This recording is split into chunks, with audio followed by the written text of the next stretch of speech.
Hello guys, আপনাদের মাঝে আবার একটা ভিডিও নিয়ে চলে আসলাম।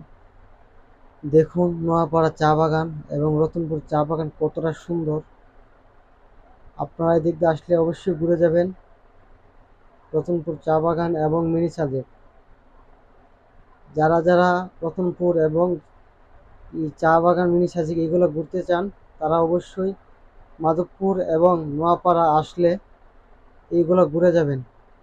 রতনপুর এসে মানুষকে জিজ্ঞাসা করলেই বলে দেবে কোন দিক দিয়ে চা বাগান এবং পাহাড়।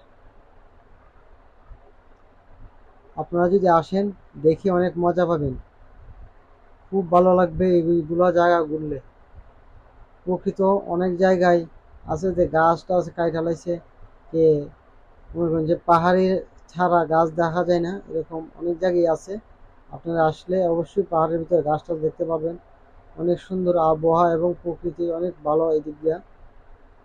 দেখবেন ঠান্ডা, এইটার উপরে যখন উঠবেন মিনি সাজেকের উপরে যখন উঠবেন তখন দেখবেন ঠান্ডা বাতাস আপনার শরীরে লাগবে, খুব ভালো লাগবে, এসে ঘুরে যাবেন। আর ভিডিওটি কীরকম হয়েছে সেটা অবশ্যই কমেন্টে জানাবেন। আর আমার চ্যানেলটিকে সাবস্ক্রাইব করবেন। আর কীরকম কোয়ালিটি ভিডিও চান সেটা অবশ্যই আমাকে জানাবেন। আমি আপনাদের জন্য ওই রকম কোয়ালিটি ভিডিও বানাতে চেষ্টা করব। আমরা অনেকটা উপরে উঠে গেছি, দেখেন চারিদিকে কত সুন্দর জায়গা এটা। আমার ফুল ভিডিও আছে ইউটিউবে, ঢুকলেই দেখতে পারবেন। এটা ছোট্ট একটা শর্ট ভিডিও, ইউটিউবে ঢুকলেই ফুল ভিডিও পেয়ে যাবেন।